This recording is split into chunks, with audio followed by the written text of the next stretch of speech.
का फिर से आपको चेंज डेटा में। देखिए हम आ चुके हैं एक और बेहतरीन क्वेश्चन के साथ, वो भी आज ट्रिगो का एक क्वेश्चन के साथ। देखिए कैसे सॉल्व करते हैं। 100 मीटर चौड़ी एक सड़क के दो रोड समान ऊंचाई की दो दीवारें हैं। सड़क के एक बिंदु पर दो सीढ़ियां दो दीवारों के साथ इस प्रकार है कि वह जो दोनों का उन्नयन कोण 60 डिग्री और 30 डिग्री बनाती है, तो लंबी सीढ़ी की लंबाई क्या करनी है। बहुत आसान क्वेश्चन है। कह रहा है सीढ़ी की जो चौड़ाई कितनी है 100 मीटर, ठीक है। तो हम मान लेते हैं बीसी कितना हो जाएगा, अगर एक्स होगा तो क्या होगा 100 माइनस एक्स होगा, ये तो ईजी है।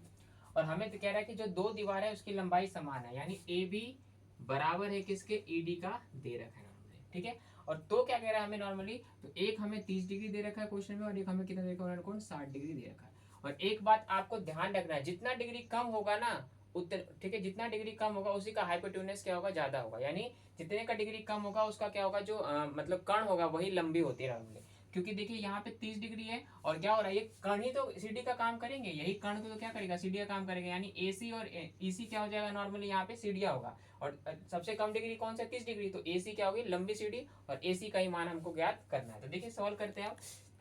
अब क्या करते हैं नॉर्मली, यहाँ पे देखिए ट्राइंगल एबीसी में, ट्राइंगल एबीसी में देखिए नॉर्मली हमें पता है tan 30 डिग्री की वैल्यू कितनी होती है, ए बी अपॉन क्या हो जाएगा बी सी। क्योंकि हमें पता है क्या होता है, ये P इंटू बी होता है, perpendicular into base upon base होता है। 30 डिग्री का मान कितना होता है 1/√3। ए बी हमें नहीं दे रखा, बी सी हमें x आया, तो कितना आ जाएगा x/√3 ए बी का ये आ गया। पहला समीकरण ये बन गया, ठीक है। सेकंड समीकरण में क्या बनेगा, देखिए हम ट्राइंगल ईडीसी लेते हैं। ईडीसी में भी क्या लेते हैं वही, तो tan 60 डिग्री लेते हैं नॉर्मली। tan 60 डिग्री बराबर क्या हो जाएगा, ईडी अपॉन क्या हो जाएगा सीडी, सीडी क्या हो जाएगा सीडी। और ये कितना होता है √3 होता है। ईडी हमें नहीं दे रखा, और ये कितना हो जाएगा 100 माइनस एक्स, और इसको सोल्व करेंगे तो कितना हो जाएगा 100 माइनस एक्स और √3 बराबर ईडी। और अभी हमने जस्ट पढ़ा समीकरण 2। अब समीकरण 1, ए बी और ईडी बराबर है, ए बी और ईडी बराबर है, तो कैसे ज्ञात करेंगे, देखिए ज्ञात करते हैं नॉर्मली यहाँ पे। अब 100 माइनस x√3 बराबर ईडी की वैल्यू कितनी, ईडी और एडी, तो ए बी की ईडी है दोनों, तो क्या x/√3 लिख सकते हैं, नॉर्मली लिख सकते हैं।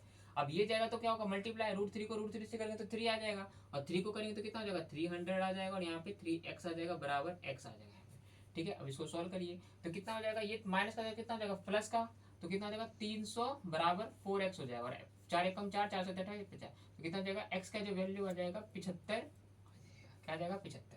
अब बताइए अगर BC कितना है 75 है, और ये टोटल 100 है, तो क्या ये 25 होगा कि नहीं होगा। अब हमें क्या निकालना है, हमें AC, क्योंकि मैंने बताया कम डिग्री होगा तो उसी की जो कर्ण होगा बड़ा बड़ा होगा, और हमें AC क्या है CD है नॉर्मली, तो AC का मान ज्ञात करना है। तो AC का डायरेक्ट मान ज्ञात करने के लिए क्या करेंगे, यहाँ पे ये देखते रहिए, हम क्या करेंगे, हमें निकालना है कर्ण, और हमें बेस का वैल्यू दे रखा है, और हमें पता है बेस अपॉन कर्ण क्या होता है, कॉस होता है। तो cos 30 डिग्री का मान ज्ञात करते हैं, तो cos 30 डिग्री क्या हो जाएगा बराबर BC अपॉन AC।